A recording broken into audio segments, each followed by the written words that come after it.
A little bit better. Definitely, yeah. Pretty good setup. Yeah, I'm looking forward to it. Classes go well. Classes is going well for the most part. Yeah, we just had our pharmacology exam. That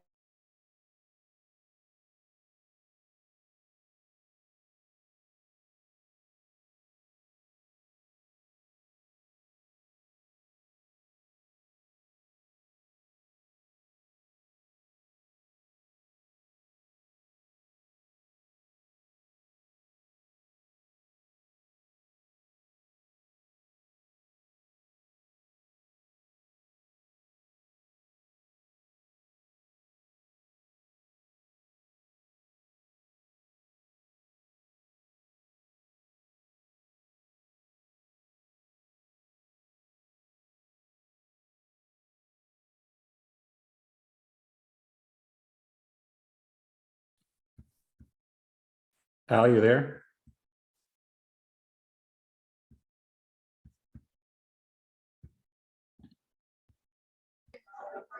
Hi, Dr. Vassie. Can you hear me? I can, yeah. Awesome. Give me 1 second. Do you have your slides pulled up? Not pulled up. Let me get them.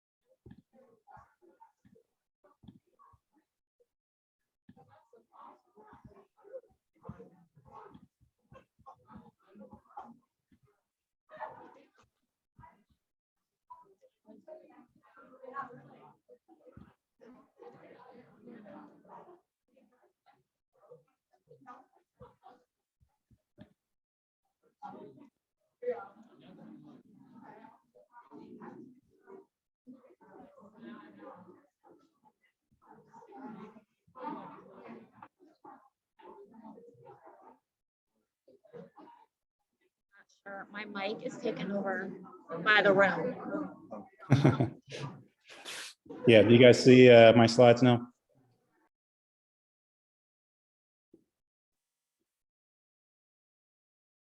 Greg speaking.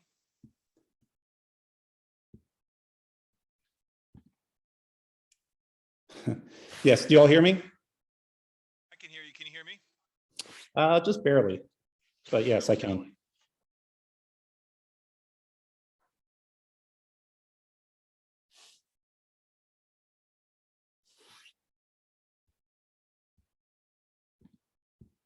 Can you hear me any better?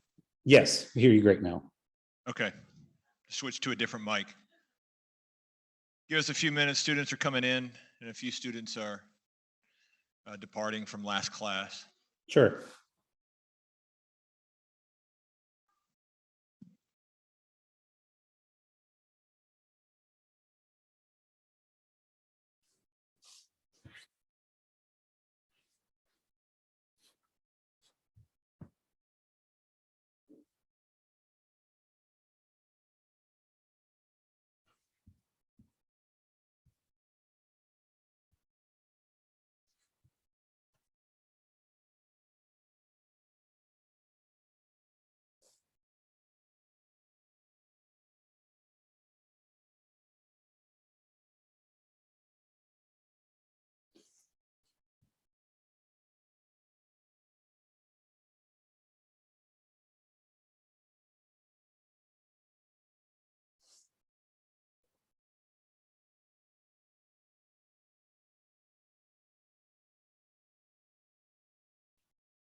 All right, well, we will go ahead and get started, and was excited to see everybody here today for our spring launch of the Bizzell Business of Healthcare lecture series.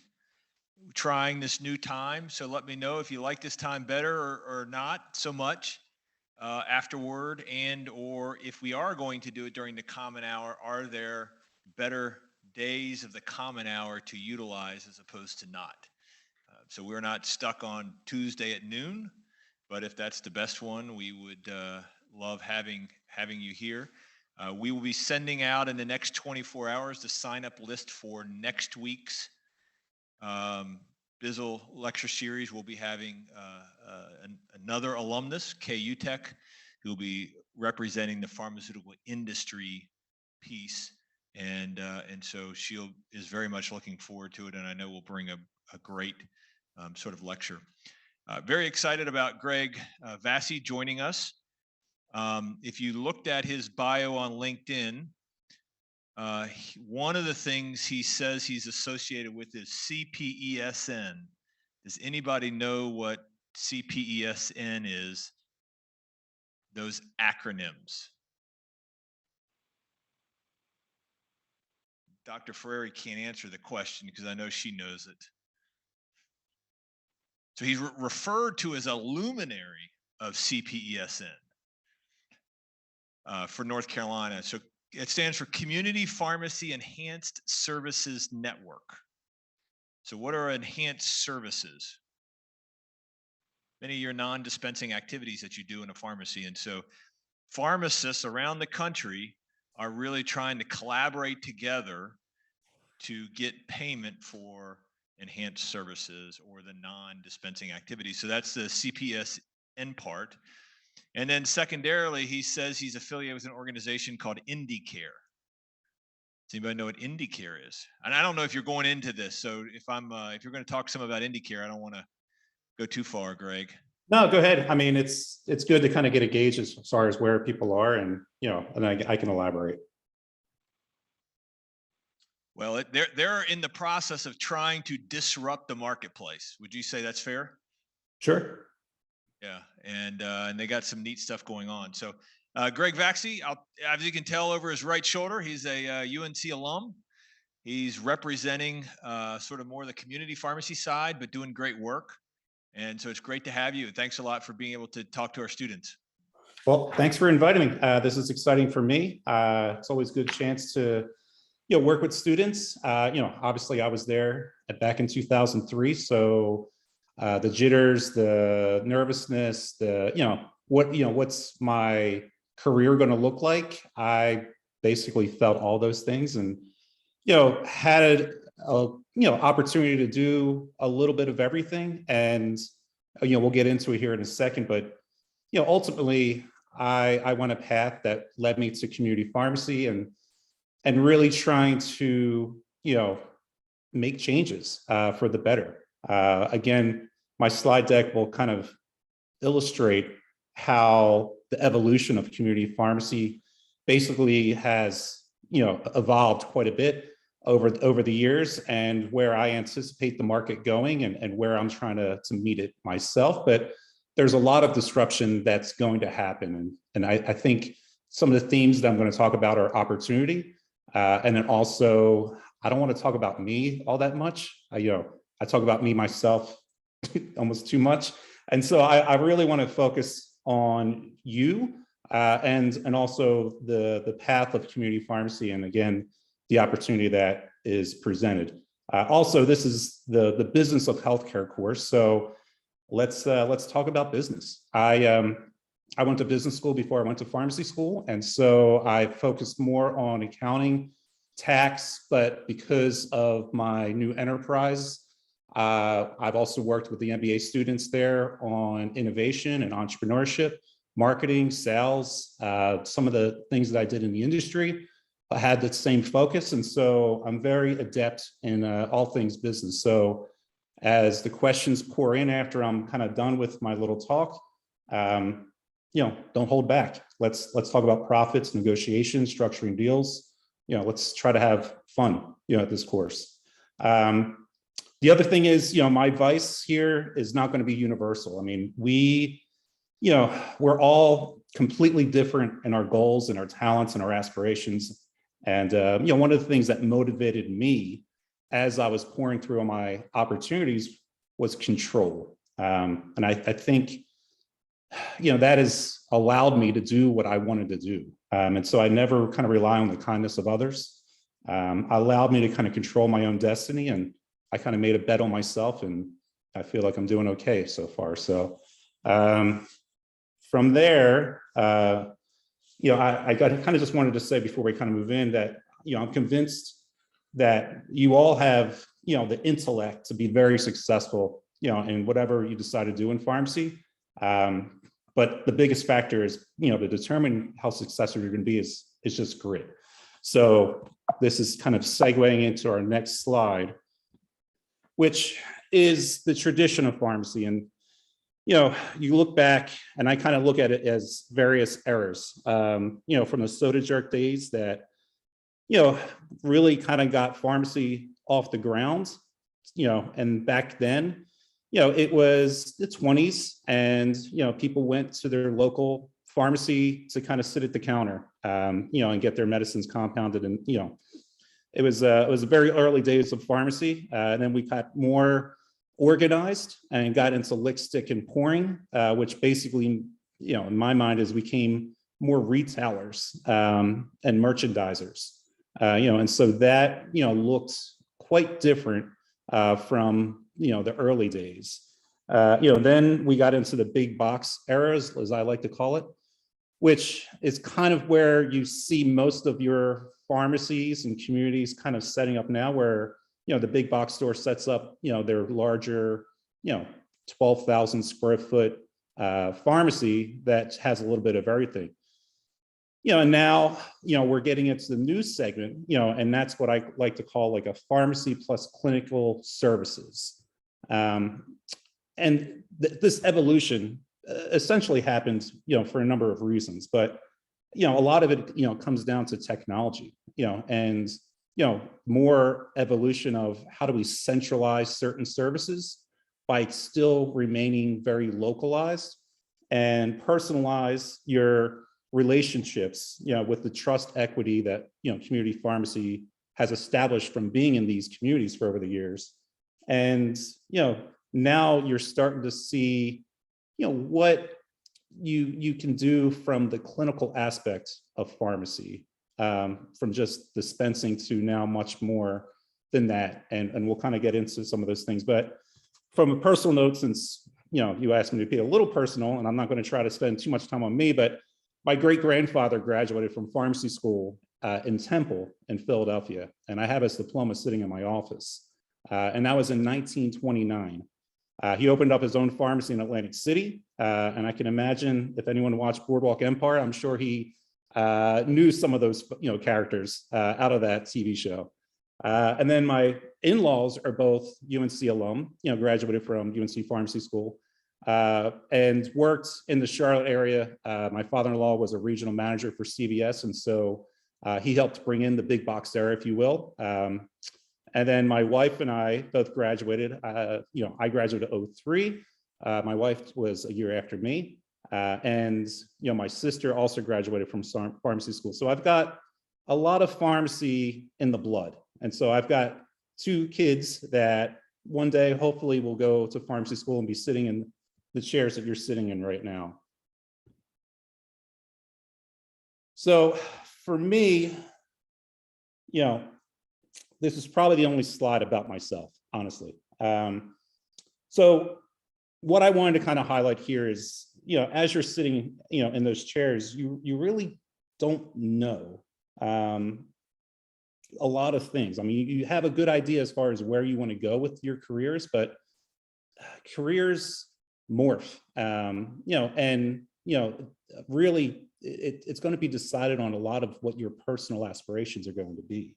And so I think experience is usually the best teacher, because you might get really excited about some of the courses or some of the, people that come and talk in this, classroom, or just where you want to go. And like me, if you want to have control over, where you want to have, your roots, or, if you want to spend more time with your family, or you're motivated by money, it's gonna look a little bit different. And so for me, I started, when I graduated pharmacy school, and worked 7 days on, 7 days off at night at Walgreens.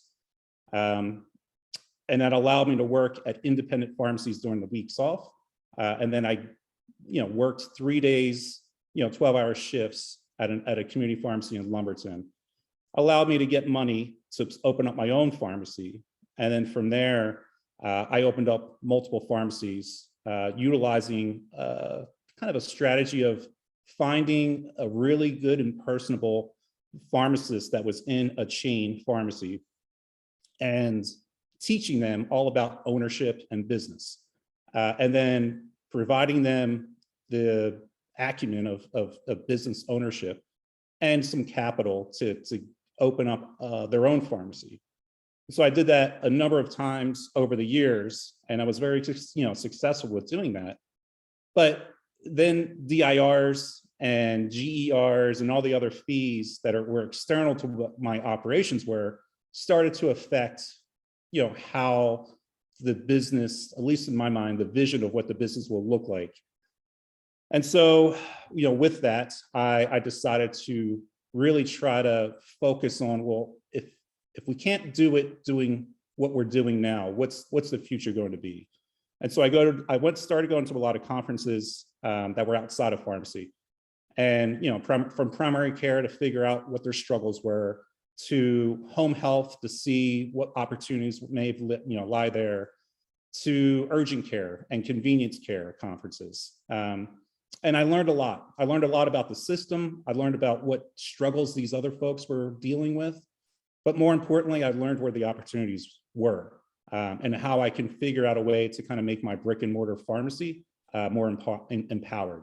And so, the path that I got there was a little different, because in my former career or careers, like I said, I went to business school before pharmacy school.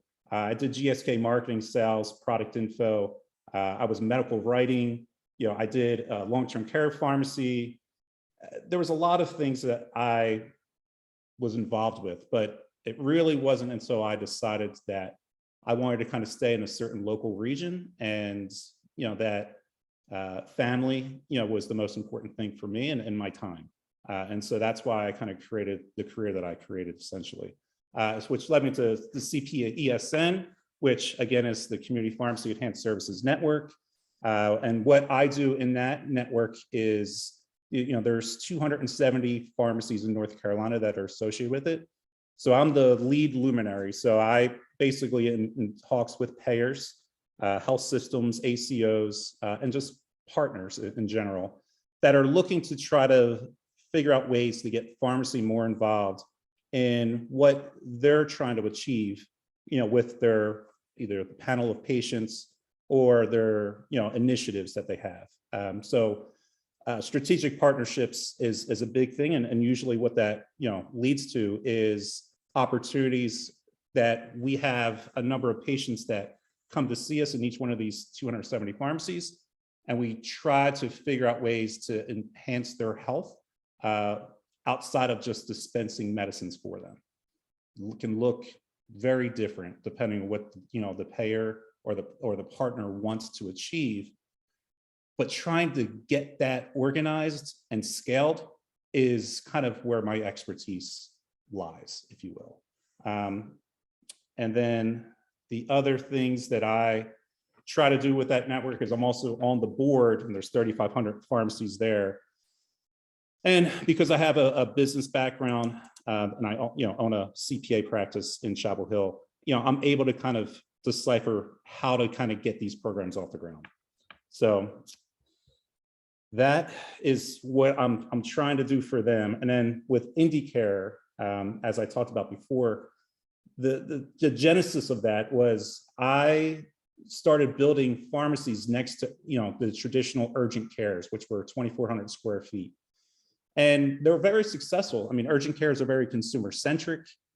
They as you probably went to one, during COVID times. I mean, they're easy to get in and out, and they're profitable. And they've helped pharmacy, with, getting, prescriptions, which is kind of the KPI that most pharmacies, look for. But we knew that this was going to evolve too. And so with the help of Franklin Roy, who's another UNC grad, in 03 with me, we figure out a way to kind of try to, what's the evolution of urgent care going to look like? And part of it is acute care, part of it is preventative care, and part of it is collaborative care. And so that was somewhat of the genesis of, IndyCare. And we were able to squeeze a traditional urgent care down to 500, 700 square feet. And typically you need about 1.4 million to get traditional urgent care off the ground. And we do it for 300,000. So it's a lot easier, and you're able to kind of put it into more local and rural areas. So this is what IndyCare kind of looks like. As you can see, we're trying to transform community pharmacies, into destination healthcare solution shops. We look for a number of things to make this successful. Again, the acute injury, which is easy and very very easy to achieve. We also do a lot of enhanced digital health solutions. The other side is we do collaborative care really well. So, one of the, differences, I guess, that we have is when we bring a provider into our brick and mortar pharmacy, it turns on the opportunity to do a lot more for that patient. And because they walk into our pharmacies up to 17 times a year versus 1 or 2 times in a primary care, or 1.5 times in an urgent care, now we're able to take advantage of those walk-in opportunities and relationships and touch points and turn them into something more meaningful. We also have the proactive health solutions that we do. So if you wanted to kind of get labs or something, we make it very easy and inexpensive to do that. And, we also do very localized services, for employer health, medical research, and other things. So to kind of get back to the control aspect, what we saw in the marketplace was there was very much consumer need that was not being met. Now, some of the larger competitors are going into the same exact space, and we were in Las Vegas at a conference when they announced some of the things that they did, and we're like, are these guys listening to us? But it just shows that we are onto the right track. But we're going to be doing it to support independent pharmacists across the country, and doing it in a way that, again, takes advantage of the local community aspect. And also the reason that we believe that we're going to be successful is because instead of the vertical integrations that happen from owning a insurer to a PBM, like the providers and the pharmacy, we're much more collaborative and horizontally integrated, where we're trying to support our local community providers and feed data and information back to them, and also to help them achieve certain MIPS and MACRA ratings to help them higher reimbursements from payers in their contracts. And also from the health systems, our goal is not to be competitive, but to support their initiatives and strategic goals. So this slide's pretty self-evident. I mean, pharmacy has changed quite a bit. It will continue to change. So you can either, bemoan it and throw your hands in the air, or you can recognize it and embrace the change. And a lot of that is coming from technology. So the central fill as a service is something that I'm trying to work with some different stakeholders and, getting into more community pharmacies. In my mind, what I think will happen is you're going to have a lot less labor, which is very important, particularly nowadays. but you can repurpose the labor that you have and do much more impact with clinical services, with have attached revenue to them, and have the fulfillment happen somewhere offsite. It'll also bring down your balance sheet because now you won't have to, carry so much inventory, and it'll allow you to be much more nimble, if you will. And telehealth, obviously, everyone has telehealth nowadays. It's almost ubiquitous. So we see that evolving, in a space where brick and mortar pharmacies, particularly in rural areas, can be activated for much more impact, particularly with specialty providers and other things with telehealth. Drone delivery, there's been a couple companies that reached out to me that, and one of the partners that we have a new IndyCare going into, that will be doing drone deliveries very soon. And that's going to be a very disruptive way of kind of getting the medicines and your food and everything else in the near future. EHR interoperability, super important if you're going to have data, and how you acquire and distribute data. And that's, data is like oil nowadays. I mean, if you can't do that, it's going to be very hard for you to survive this next evolution. And then the next evolution will also have blockchain, which will make things a lot quicker. And NFTs. I mean, the kids nowadays, they know more than this stuff than I do, but I stay pretty, on the pulse of what's happening there. But ultimately, our unique skills allow us the opportunity to embrace some of these technology changes.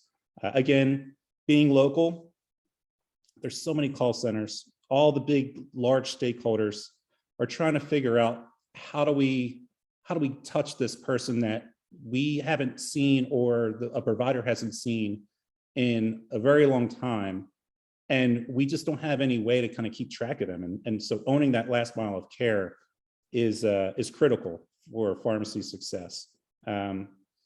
Understanding both the nature of pharmacists in a community setting. We have a pretty unique set of retail skills and also healthcare skills. And turning them both on at the same time will allow us to onboard for remote patient monitoring devices and get into more things that are kind of soon to come, like aging in place services and things like that. Again, we're trusted and accessible, which is invaluable, to the healthcare system. Because if you think about even primary care, it might take you 3 months to get an appointment at primary care, which is not one, like very good, healthcare, from a consumer, just because if you need care, you probably need it that day. Now, some have morphed into urgent care modalities too, but it's just hard because you need so many people inside of that one facility to do everything. But, we understand where the disruptive opportunities are, with accessibility. And then with value-based, contracting, again, you need that personalized a touch point in order to kind of really have a lot of success with that. And so we see pharmacists having a great opportunity to take advantage of the touch points that we have and, make it more meaningful. And so this kind of just illustrates in just North Carolina alone what's evolving and how we see, from the macroeconomics, where is the opportunity? So you've got an aging population that will continue to increase because there's more and more people moving to North Carolina, but can continue to age as well. And with aging, you need a lot more support in order to do it gracefully, and equitably. And then you've got the other, the map, which shows that there's only about 10 counties that have enough primary care to even support this aging population. And, there's large health systems that are infiltrated in certain parts of these counties in these regions. But overall, I mean, there's so much healthcare that is needed outside that area. And if I were to put a map of just the CPSN pharmacies on here, we're in every single county where there's no care, even close to them.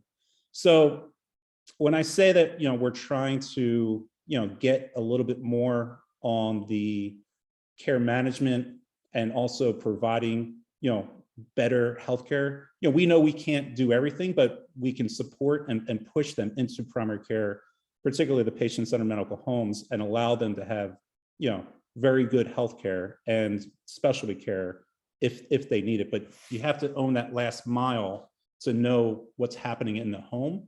And pharmacies, the brick and mortar pharmacies are a great place to be able to do that. And so, here's some of the things that I've learned just on my journey.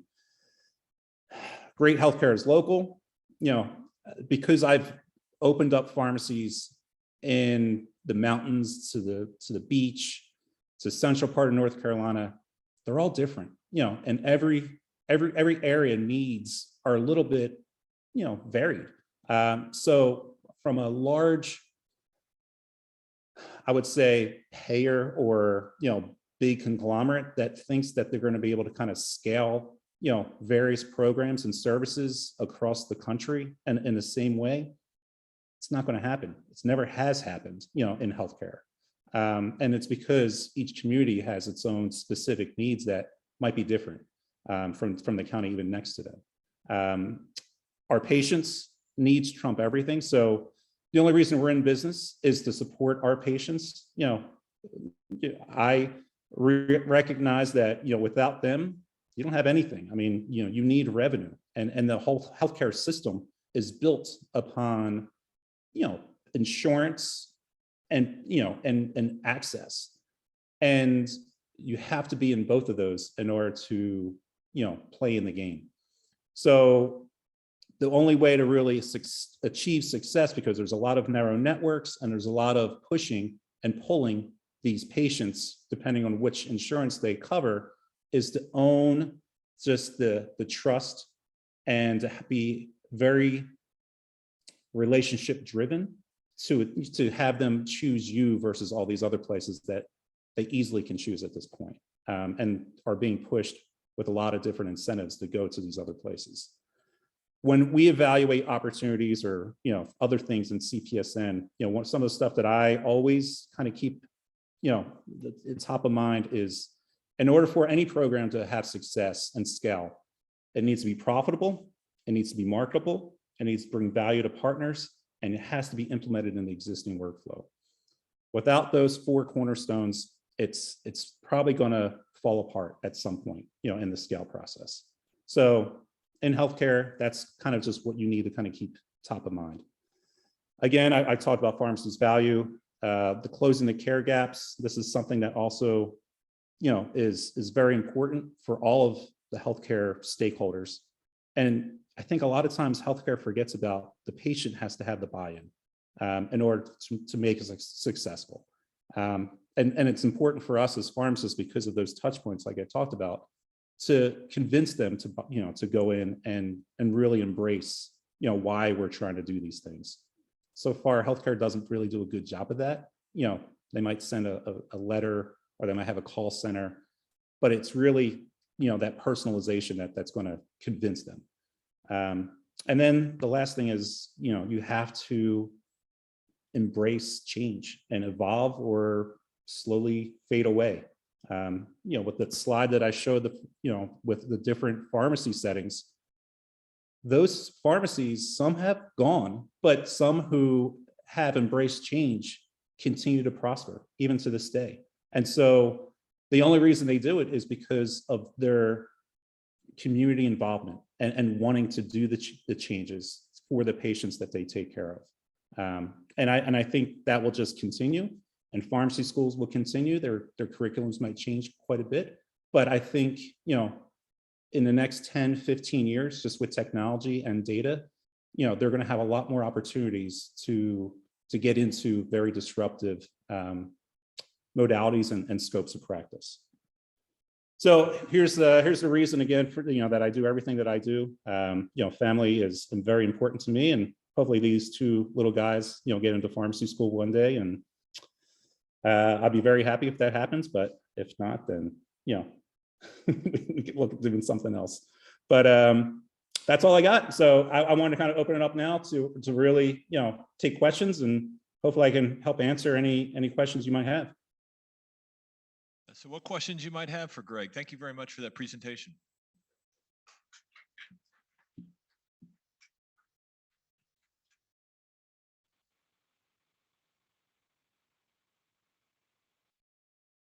Well, I'll start out with, go ahead.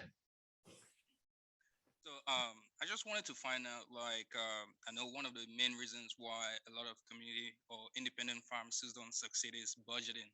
So on average, based off of your experience, how much do you need to like open up an independent pharmacy? Sure. Yeah, that's a good question. So you could do it fairly inexpensively. I mean, most, if you want to just do it very cheaply, you can go out and find a strip center. The rent's probably going to be, $3,000 or so a month. That's going to get you about 1,500 square feet. And then, there's a little bit of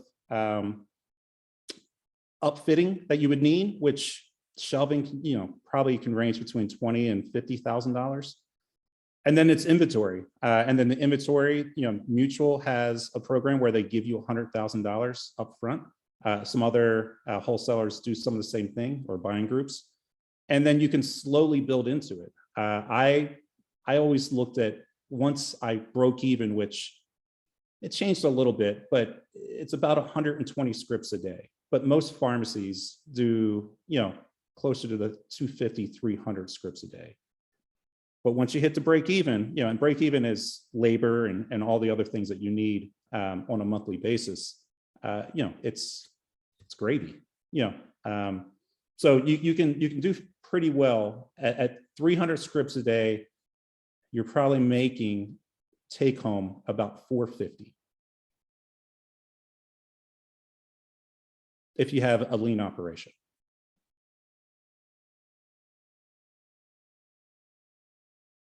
While working 6 days a week. Yeah, and even that is, like I have a pharmacy that the pharmacy manager works 3.5 days, and then there's someone else that works 2 days. They don't take a lot in the W-2, but it's all because most of the money tax efficiently is on a K-1. So you're making enough to feed and support your family, but the bonus structure is really nice on the back end, with performance. And $450,000, split, again, I do 50-50 partnerships. So 220 plus another 100,000. That's not bad, especially when you multiply it, if that's what you want to do. Other questions for Dr. Vassie?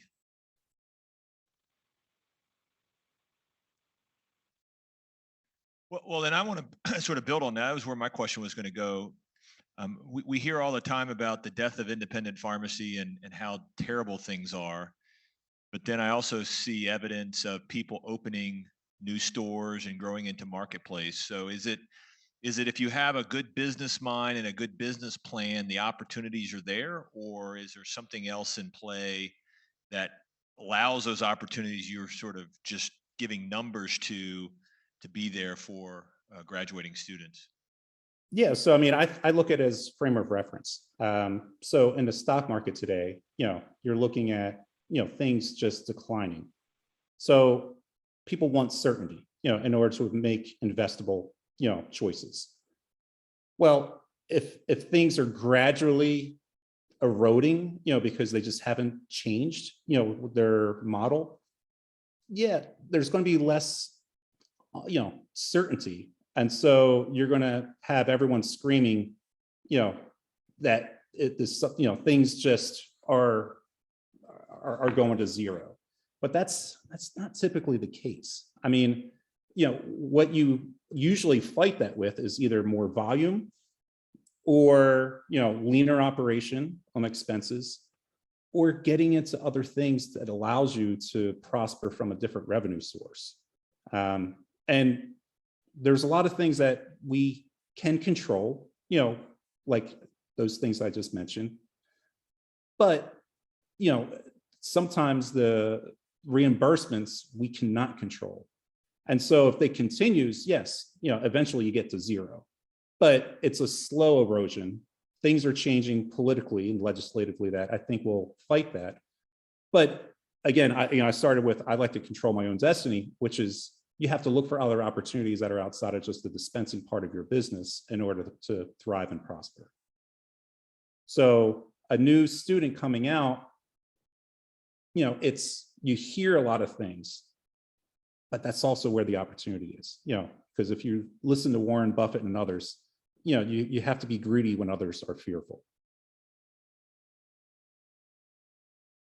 And again, this is not my area of expertise, but I've always sort of viewed that statement as a comparator. Yes, compared to 10 years ago, it's not as good, but you just gave numbers that suggest that it can be very good. But you just got to put the hustle in to get there. Well, the numbers have changed over the last 10 years, and it is not as good, but it's still good. Yeah, that's pretty good. Right? I mean, pay these students loans off pretty quickly. Yeah. So, I mean, and if you can get to break even within a year and a half, it's very good. And if because I looked at other industries, if I were across the street, the medical school, and I wanted to open a primary care practice, I want to have those numbers, you know, unless there was an exit, you know, after I got a certain patient panel. Again, this is the business of healthcare, so we can talk business, right? Right. That's the whole. This is to get at the business side. Yeah. So if we want to talk comparative numbers outside of our own industry, I mean, can certainly look at, you know, financial statements of others and see and recognize the opportunity that pharmacy still has. Yeah, I just had a question about your take with CVS. I know now they're starting to move more towards the health hub model as well. I'm trying to create themselves more of a healthcare entity, and really just want to get your perspective on how you see IndyCare kind of separating yourself from that, really driving patients who may be more so used to using those big box, you know, retailers, and how you can you know, separate IndyCare from that, and if that's something you're considering, if like CVS, you know, hones in more on this kind of health hub business model. Yeah, and they've got billions of dollars going into their health hubs. I mean, as far as, you know, they're paying for it from their PBM side, and that's how they're getting the money to convert these stores. And they're going to go after primary care is their end goal, essentially. Now, where they're going to get into trouble is the health systems aren't going to want to give up their referral systems to specialty and also some of the other things that they own. So where they get into a little bit of an issue is, yeah, you can have a very nice, attractive insurance product and force people to go to your primary care. However, once they need specialty or hospital care, where are you going to go?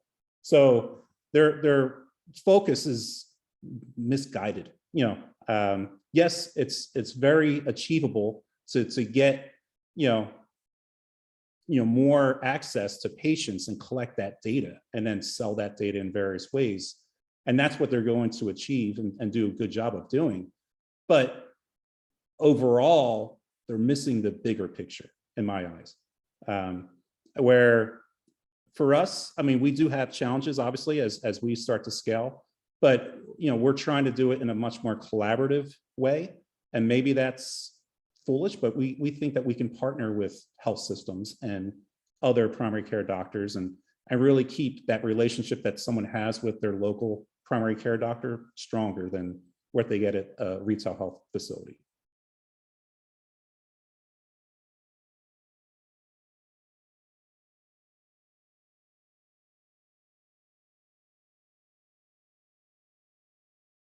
What else? There's got to be some other questions. I'll ask a question, Greg, while Stephen's trying to battle with the microphone. Good to see you. Thanks for being here today.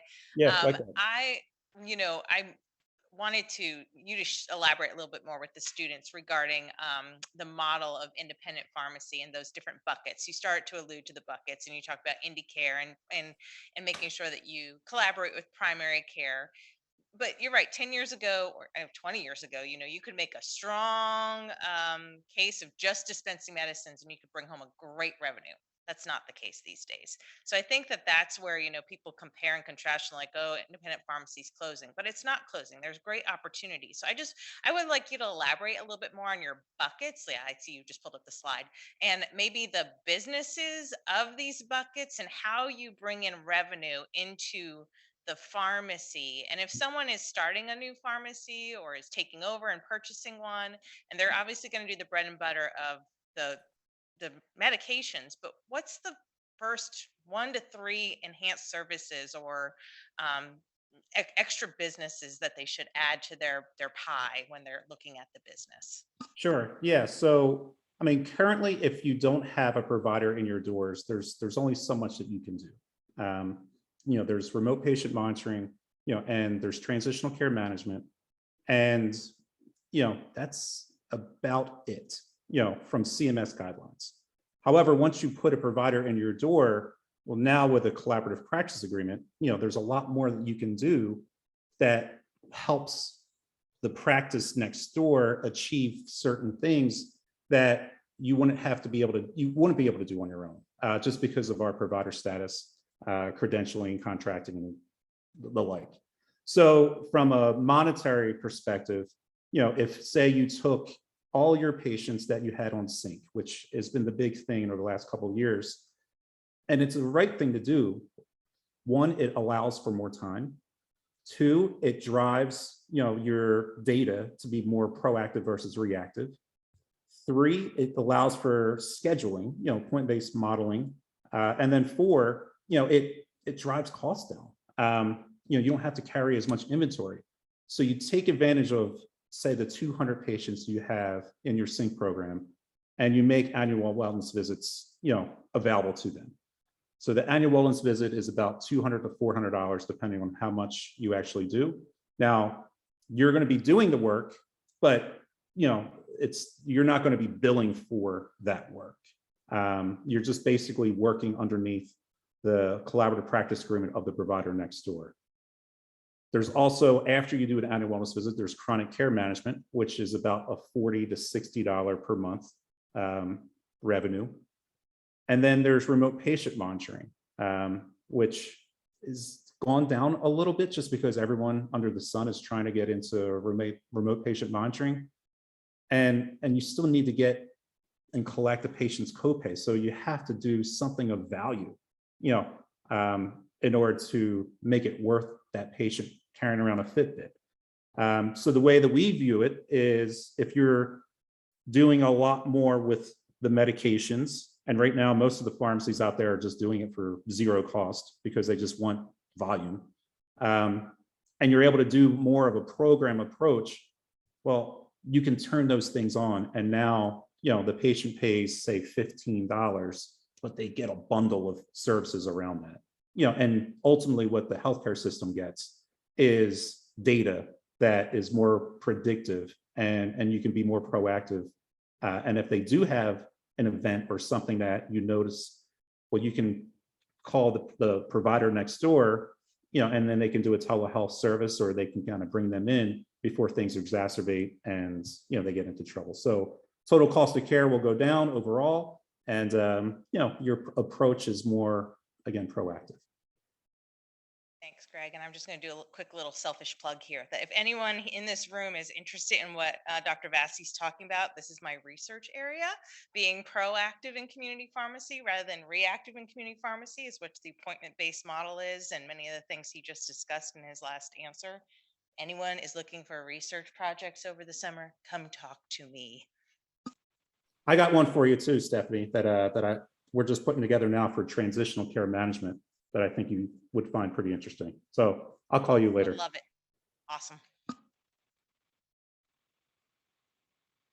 Well, Greg, thank you very much. Very much appreciate it. Excellent job. Thank you for the students that came out, and hopefully you find these conversations stimulating, because there are great opportunities for well-trained pharmacists to really have success in the business of healthcare. So thanks a lot, Greg. Yep, no problem. Thanks, everyone.